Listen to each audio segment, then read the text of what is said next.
Pessoal, olha só, eu falei do SCR, agora eu vou estar falando um pouquinho sobre o DIAC. O que acontece? O DIAC, pessoal, ele suporta picos de corrente. Uma das vantagens dele. O DIAC, ele tem duplo sentido. Ele conduz numa tensão maior que break over. Ou seja, é como se ele tivesse, pessoal, dois diodos Zener. O diodo Zener, pessoal, no sentido direto, normalmente ele vai ter de 0,607 volts de queda de tensão sobre ele.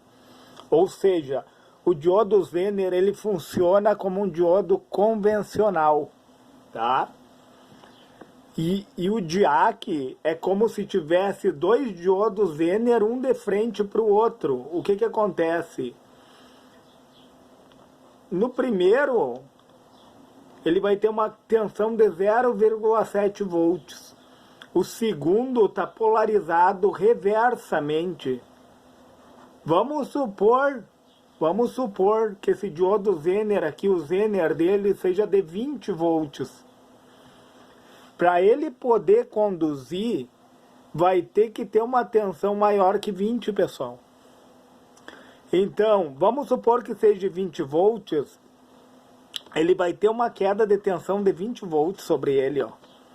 Nessa junção aqui, então eu preciso de 20,7 volts.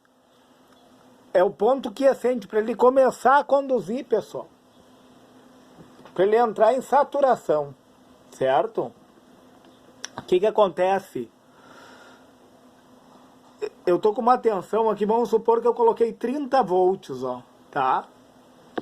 0,7 volts caiu sobre o primeiro diodo, tá? O diodo Zener aqui no sentido direto. Passou quanto? 29,3 volts, tá? E desses 29,3 volts, 20 volts cai na polarização reversa para ele poder conduzir a tensão Zener, entendeu? Então tem uma queda de tensão de 20,7 volts aqui em cima dele. Passando então quanto? 30 menos 20,7 vai dar 9,3, né, pessoal? 9,3. E daí tendo mais um resistor ali na frente. Por que eu tô falando isso, pessoal? Porque o DIAC, ele é utilizado, a aplicação dele se dá na polarização de um triac. Se dá na polarização de um triac. Como que funciona o DIAC? O triac, se eu tiver um triac, pessoal, sendo acionado por um DIAC, o DIAC seria como se fosse um diodo e um capacitor. Só que daí, para mim ligar um gate de um triac com um diodo e com um capacitor,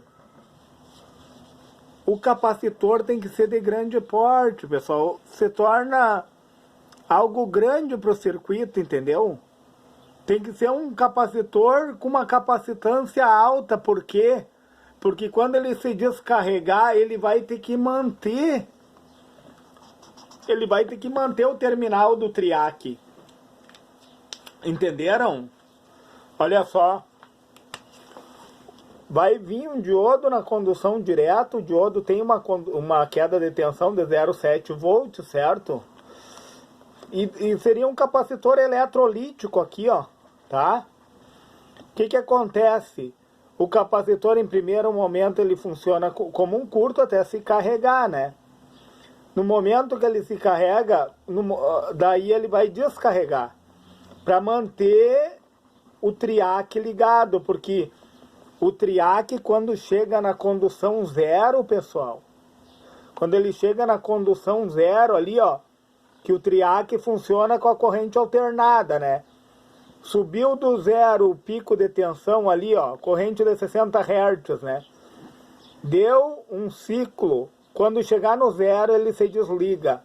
Deu outro ciclo negativo, quando chegar no zero o triac vai se desligando. E o triac é utilizado no lugar de uma relé, né? Tipo, tu pode usar o triac para ligar um motor, uma lâmpada. Então, o que acontece? O diac, a função, o diac, ele vai substituir um diodo que tu colocaria ali, um diodo convencional, e um capacitor. Só que esse capacitor, pessoal, ele tem que ser um capacitor com uma capacitância alta, porque no momento do descarregamento dele, ele tem que suprir esse desligamento do triac. Entenderam? E olha só, o diac, ele se diferencia de um transistor bipolar de junção. A única coisa que diferencia o diac do transistor bipolar de junção é a dopagem, que se dá da mesma forma. Entendeu? O que é a dopagem, pessoal? Vou dar um exemplo, tá? O positivo aqui, ó, precisa de certa dosagem de alumínio para ficar positivo. O negativo precisa de certa dosagem de fósforo para ficar negativo. Vocês entendem que a diferença de um diac para um transistor bipolar de junção é apenas a dopagem? Tá? E a forma que ele é dopado, ele vai ter esse funcionamento de dois Zener, um de frente para o outro. Entende? Dois Zener, um de frente para o outro. Daí o primeiro Zener vai funcionar, como eu falei, como um diodo convencional, porque ele está no sentido direto, e no sentido reverso ele só vai funcionar a partir da tensão Zener dele, que aqui eu dei um suposto exemplo de 20 volts. Daí, entre esses dois diodos, teria uma queda de 20,7 volts, passando para o meu circuito quanto? 9,3. 9,3 ia passar para o meu circuito, ó, pessoal. 9,3 para polarizar quem? O gate, pessoal, do triac. Entenderam, pessoal? O funcionamento de um diac. E ele é PNP, ó. A junção dele é PN-NP. A junção do diac. E ele funciona como polarizador da base de um triac. Para quê?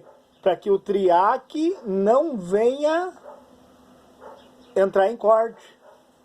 Certo, pessoal? Se ele foi relevante, deixa seu joinha nesse vídeo, se inscreve no meu canal e, se for possível, compartilhe esse vídeo.